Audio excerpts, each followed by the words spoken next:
दोस्तों नमस्कार and world में आपका स्वागत। दोस्तों वीडियो के इस एपिसोड में आज हम बात करने वाले हैं एनर्जी सेक्टर के बारे में।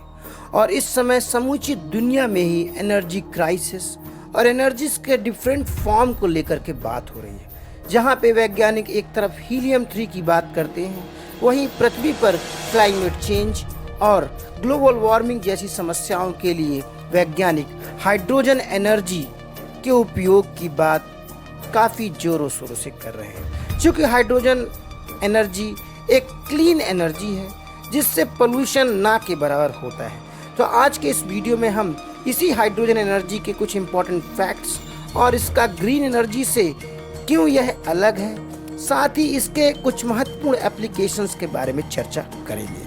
दोस्तों यदि आपने हमारा चैनल सब्सक्राइब नहीं किया है तो अभी हमारा चैनल सब्सक्राइब करें और बेल आइकन को भी ज़रूर दबा दें, क्योंकि हम समय समय पर साइंस, टेक्नोलॉजी और इनोवेटिव न्यूज़ को लेकर के आते हैं जो कि आपके लिए काफ़ी उपयोगी हो सकती है। तो चलिए चलते हैं और जानते हैं हाइड्रोजन एनर्जी के कुछ इंपॉर्टेंट फैक्ट्स के बारे में। हाइड्रोजन एनर्जी एक सेकेंडरी एनर्जी सोर्स है जो कि कम संसाधन और प्रतिबंधों के साथ विभिन्न तरीकों के साथ उत्पादित किया जा सकता है। वहीं इसका उपयोग ईंधन के रूप में हाइड्रोजन का उपयोग काफ़ी किया जा सकता है। हाइड्रोजन एक ऐसा तत्व है जो हमारे वायुमंडल में अधिक मात्रा में पाया जाता है।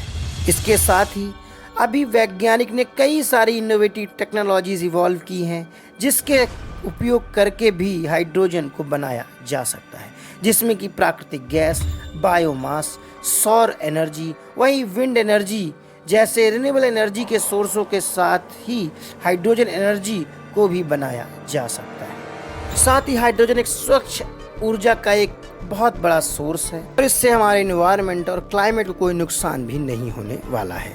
तो आप जानते हैं कि हाइड्रोजन कितने तरीकों से इसका उत्पादन यानी इसको बनाया जा सकता है। हाइड्रोजन का उत्पादन विभिन्न संसाधनों से किया जाता है, जैसे कि प्राकृतिक गैस, परमाणु एनर्जी, बायोगैस, सौर एनर्जी और पवन एनर्जी यानी विंड एनर्जी से भी इस रिन्यूएबल एनर्जी को पाया जा सकता है।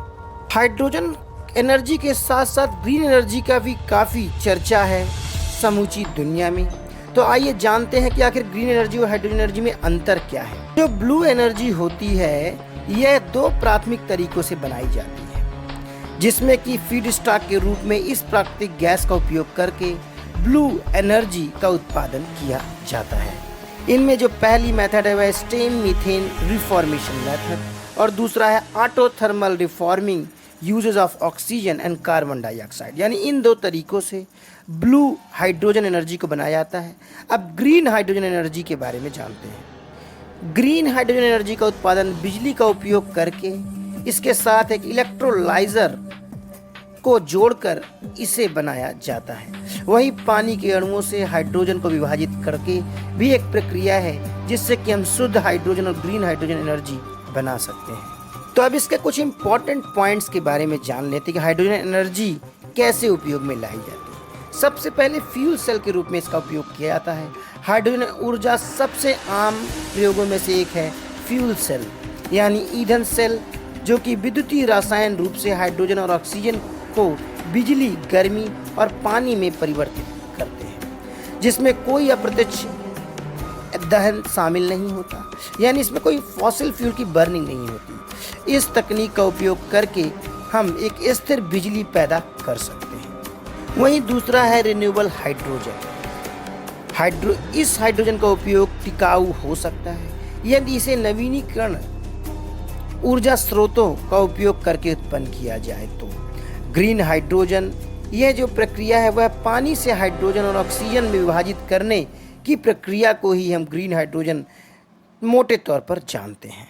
तो अब हाइड्रोजन का जो पूरा इंफ्रास्ट्रक्चर है इसका उत्पादन हर देश के लिए काफ़ी ज़रूरी है, क्योंकि हाइड्रोजन का इंफ्रास्ट्रक्चर काफ़ी महंगा भी है। लेकिन अगर कोई भी देश इसे पूरी तरह से इस ढांचे को विकसित कर लेता है तो वहाँ पे क्लाइमेट चेंज, ग्लोबल वार्मिंग जैसी समस्याओं से वह कुछ हद तक निदान पा सकता है और साथ ही लोकल वेदर भी उसका अच्छा हो सकता है।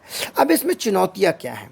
हालांकि हाइड्रोजन तो ऊर्जा कई लाभ प्रदान करती है, फिर भी कुछ चुनौतियाँ भी हैं जिनमें काबू पाना काफ़ी आवश्यक है। जो नवीनकरणीय यानी रिन्यूएबल ऊर्जा का उपयोग करके हाइड्रोजन का उत्पादन महंगा हो सकता है। इसके साथ ही इस पूरी टेक्नोलॉजी को काफ़ी स्ट्रांग बनाने की भी काफ़ी ज़रूरत है।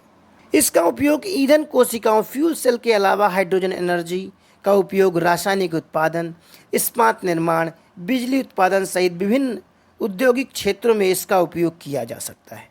इसके साथ ही हमारी गवर्नमेंट ने भी कई सारे इनिशिएटिव्स लिए हैं। कई सारे देशों ने हाइड्रोजन के क्षेत्र में ऊर्जा का डेवलपमेंट विकास करने के लिए काफ़ी ज़्यादा इनिशिएटिव्स लिए हैं।